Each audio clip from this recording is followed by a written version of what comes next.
Hello and welcome back to a brand new Player 2 Plays. My name is Paul James and today we're playing Grindstone. It's a new game from Capybara games, who many of you know for some fantastic titles. Their most recent, the long-awaited Below. And Grindstone is a little mobile entry that they brought in. Now you might have gathered it's a mobile game already based on what it is that I'm actually showing you today. But we're going to kick things off. We're up to level 37 here and we're going to jump into it. Now, at its core, Grindstone is your pretty stock standard sort of mobile fare. It has that sort of Candy Crush look about it in some respects. It's far from Candy Crush, but it does have that aesthetical sort of first blush look about it.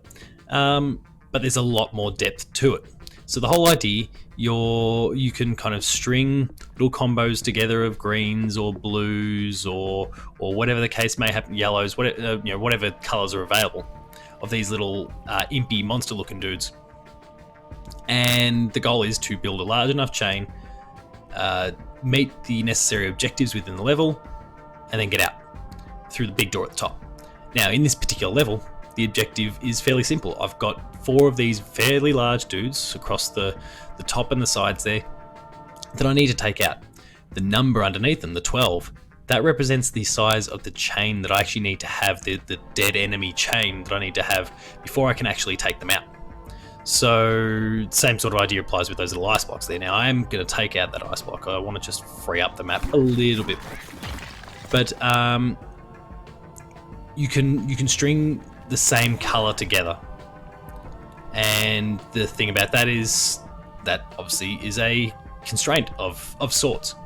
And as such, you need to kind of be able to adapt for that. So what can happen now if I stop where I'm currently sitting, that yellow guy, that little flaming yellow dude, he's going to whack me. So I maybe don't want to go follow that particular path. I've got some shields, I've got some defensive mechanisms, but I don't really want to use them at this early stage. So I'm going to try and use this chain of yellows across the side here, and you can kind of work in any of the kind of north, south, east, west, northwest, southwest, etc. directions. And I'm actually going to be able to successfully take one of these guys out. You can see in the bottom right corner there, my chain is 13 kills. Now, did you notice up to this point I got yellow? My little path is all yellow. When I hit certain enemies, and it is only certain ones, that chain becomes this rainbow thing, which basically allows me to pursue any path I want from that point. So what I'm going to do, I'm going to try and string a few more enemies together here. I'll take out these 3 green guys. I can't go any further from that. I'm kind of limited as to how far I can really chain this thing up. But the grindstone in the bottom right corner is getting bigger and bigger. Now, they have currency. They help you to buy health should you lose it. Oh, geez, wasn't paying attention to him. Whoops. And a whole host of other items along the way. What you want to make sure you're doing is string these combos together in such a way, coordinated in a particular way, so that you can maximize the combo and take out as many of these little douchebags as possible.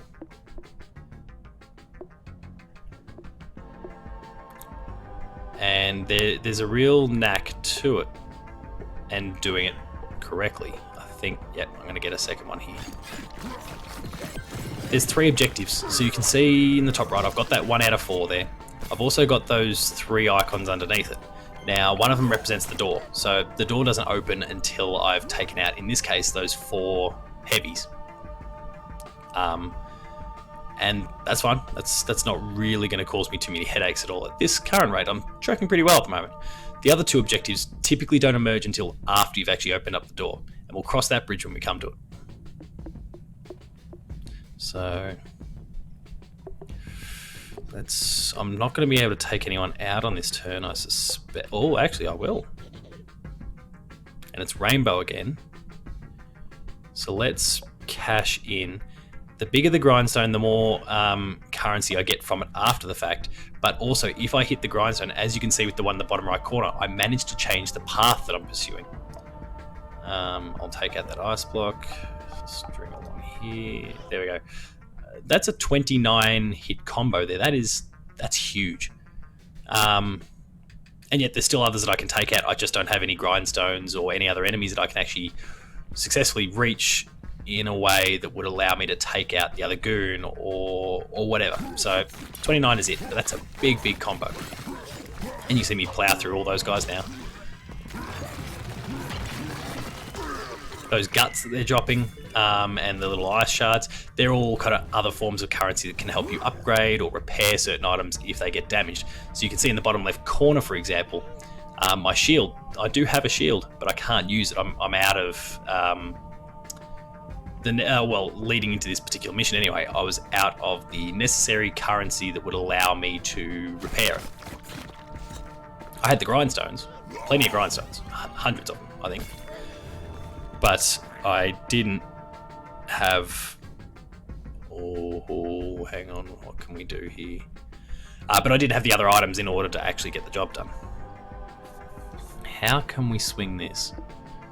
Down there, down. Oh no, I have to use it at that point. Ugh. Oh yeah, actually, down here. So the guts, the little icebox, all those sort of things, they don't count as a color one way or the other. Your chain will continue exactly as it was, but you can still they still build the total of your chain. Now in this particular case, I'm not going to be able to get close enough to actually take him out, but I'm still going to get a big chain. I'm going to create another grindstone, which the currency on its own is good if I successfully get through the level, but also it's good in the sense it gives me something that I can maybe swing the colors, change the colors around, and wheel back and take this guy out. Like in this case, your first blush impression might be to go and pursue the greens, but I'm not going to be able to arc back around and take the guy out. Whereas if I follow the blues along here, across the bottom, down there, get this guy, hit the grindstone. Now I change to green, follow the greens all the way up and take him out. Now I can take out this little blue dude as well if I want. It's not going to achieve anything for me at that rate. I could take out that one at the top too. Much of a muchness. We might actually go for the one at the top. So you'll smash through, take all them out, take out. That's it. That's our last constraint. So we can pass through the door at the end of the level if we wish. If you do die, and I've only got 2 out of my 3 health pieces left, you lose everything. All the progress, all the grindstones that you accumulated, etc., etc. But the next one of our different objectives is now popped up. You can see the key in the chest. That's the second icon there. I can't really do too much of any sort of importance this turn, but I'm going to try and set myself up and be towards the top of the screen here so that I can then follow the yellows all the way around, pick off the chest, but then I want the blues.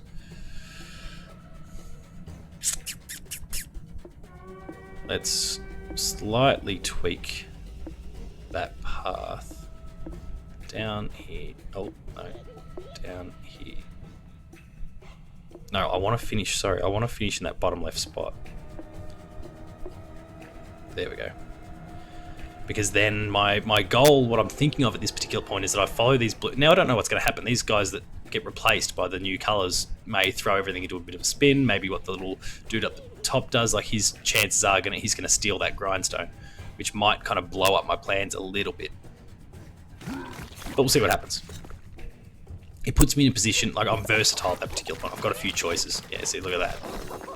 He's just blown up a large portion of my plan there. But a lot of blue guys pop down to kind of replace them, sorry. So I can maybe try and string them up in some fancy fashion. How can I maybe jag another? Because I'm going to drop short. If I had... Oh, now this is where I'm going to use one of my items. So again, the shield I can't use at the moment. The sword, so the bottom right, you can see, that'll take out everyone in that little radius there. The arrow, I can shoot at a target. If it's a little drone, nothing guy, take him out.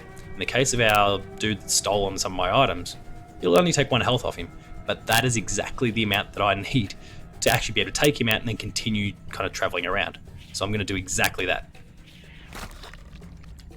Knock his health down 1, then Get my chain going again.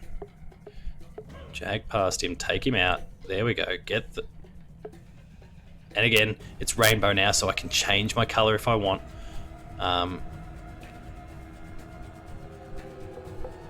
want to be in a safe space because you can see at the top here the little angry blue dude directly above basically where the number 5 is covering at the moment. He's going to hit me, as will both the yellow and the green one if I stand there. If I stand here, none of them will attack me, so you can actually tap on them and see what their attack range is, and they only do directly north, south, east, west. So I'm going to park myself right here. Doesn't really affect much. I mean, you can see that if I followed it further... Oh, hang on, I could stop there. No, because the blue one's going to get me. Damn it. Like you can see, my grindstone does change in size in the bottom right corner if I alternate between those two. So I'm passing up maybe a few extra grindstones at the end, but I also don't want to take the damage. There's a cost associated with recovering your health after the encounter. Now, our final objective has also appeared in the top left corner there. Little green dude. So what that requires is for me to be following through on a chain of green enemies and then take him out. So there's a couple things that are kind of having to work together in that particular scenario. I'm not going to be able to complete any of the objectives this turn, so I'm just going to get up here because there's this large kind of congregation of blue guys that maybe I can string together in my next turn. And that worked out very nicely. There's that constant risk versus reward that you're always considering basically with every move. So I'd like to be able to go around here, but I've got no way to get out of it. So I'll just kind of zigzag my way over. Oh yeah. But I'm not the colour I need to be. And that's where I whack him, take the bag, get the chest. I'm still in the middle of a green chain. Follow it around. Done. Very big turn. Not 29 like before, but a really big turn. And this is all one level, keep in mind. Like I said, this level 37, so I've been doing this quite a bit. But there's layers of strategy to it. It's not that mundane model that we've come to associate with mobile games and this sort of format of game. There's actually quite a lot to it. And you'd expect nothing less from a team like Cappy. Alright. I've completed all the objectives, so at this point, the only reason why I'd stick around is if I can foresee myself being able to farm a lot of grindstones. In this particular case, I don't see that as a viable thing. I'm going to milk it for all it's worth, so I'll take out as many of these guys as possible on my way out. Hang on, let's go back there. No, how can I swing this one? I'm going to miss one whether I like it or not. It's just the nature of where they're placed. So then I'll go blues. I'm not going to quite be able to get out this turn, but I'm sitting right by the exit now. So the only way I could kind of stuff this up at this particular point is if one of those yellow guys, or maybe an adjacent blue dude, was aggro in some particular for some reason. And then I could, like am I tempted to swing around here? Absolutely, except I don't have any shield. So I'm just going to sit up the top here and let things play out. Now the yellow guy will pass below me. That's how they all move. They just drop to the next available spot and more kind of fall down like Tetris, I guess. But there's still only going to be one enemy in the way, and I can then just smack through them and pass through the door. I'll be a little bit creative about it. We'll go there. Doesn't get me an extra grindstone. Looks fancy though. And that's it. That grindstone at the bottom there, that will be collected by me as I leave. So you don't have to worry about leaving anything behind in that regard. All 3 objectives complete. There's the grindstones I got. There's some of the items I collected along the way. Chests that we opened. There's some more. And then our little crowned meathead we took out. So that is a level of grindstone. Now they're all quite different. There's different constraints. There's different objectives you need to complete. I think actually that's the first time where I've come across a level where I had to actually take out a certain number of enemy, like specific enemies, as opposed to get 75 kills or get 50 kills or whatever it might happen to be. We'll return to the map, get a bit of a sense for how big this thing is. So you can see there's still levels to come. To get through that large kind of boulder there, I need 6 of those crowns. I've got 18 at the moment. So it pays to complete those extra objectives in those levels because you need them to progress. Not a huge sum of them, but you need some. There's not a level so far where I have... Oh, I was about to say there's not a level so far I haven't done everything. I might have to go back and deal with that at some point. But everything else, I've ticked off every objective. So getting the crowns has not been an issue for me so far. In some cases, I've had to repeat levels, not to complete every single objective, but to get one specific one. So like in the case that one level there that I didn't properly complete, I don't have to repeat every single objective. I just need to take out the 50 or 75 or whatever it is enemies that appear, then the extra objective will appear, take that out and just duck out. I'm not going to leave anything behind. The inn is where you kind of put everything back together again. So if I go to the pub, I can spend 5 grindstones to get my 1 missing bit of health back. There are some challenges that you can complete to get some extra bonuses. I'm baffled by the 40 creep chain. That would be basically every enemy on the map. I don't know if that's it. I don't know how you'd be able to do that unless they're all the same. But apparently it's possible. Smash the door with a 20 plus chain, clear a level in 5 moves or less, which would be a few big chains and just straight out the door. Don't worry about the extra objectives. Chain through 3 grindstones. You know, possible, but I'd have to be avoiding that. I have to make a very specific attempt on that one, I would say. So, we'll exit there. The next section here, there's different sorts of armor that you can unlock as well. So that one lowers the HP of chest by 20%. I'm not going to bother with something like that because it's literally like a chest, has 5, only brings it down to 4. One that's 10 brings it down to 8. Like, it's still not a huge difference. This one here, if I get hit, well, you can see like the skeleton dudes don't attack their own kind, so they don't even go for me in the first place. It's a handy one to have. Then there's those other skills that we were talking about before. Now I can repair my shield. I can only do it once because I only had one of those little bluey blob things on the end there. But if I hit it, if someone hits that shield, firstly, I'm protected just from that one strike. But 3 bones will kind of blow up into the air and take out some enemies nearby. I've then got the arrow and I've got the swinging sword from before. There's others that we've unlocked along the way. They come from blueprints that you find upon completing levels. Not every level, but just often enough. But that is everything involved in Grindstone. So, as I get ready for level 38, if you've enjoyed this episode, please consider liking, sharing, and subscribing to the channel. There's some awesome stuff there. By subscribing, you'll get access to the likes of Patched, The Insider, More Player 2 Plays, Late Game Review, Gamer School, and a whole bunch more. There's some great stuff there, so please be sure to go and check it out. Visit the website, player2.net.au, where you'll find reviews, previews, opinion pieces, news, features, the Player 2 Writer's Draft, links to our podcast series, Dev Diary, Patched, which is also in audio form, and the Player 2 Pixelcast. Give them all a 5-star review, help boost them up the charts, give them some extra exposure. Visit our Patreon, patreon.com/player2au, and kick in a few bucks. At the lower tiers, you'll get early access to episodes. At the higher tiers, you'll get monthly episode exclusives. Finally, there's Twitter. You can find me at Paul James Games. The website you'll find at player2au. And until next time, that has been Grindstone, a game I've been thoroughly enjoying. It's available now on the Apple Arcade. So if you've got an Apple Arcade subscription, the game is free to access. Go out and enjoy it. Thank you very much for watching, and I'll see you next time.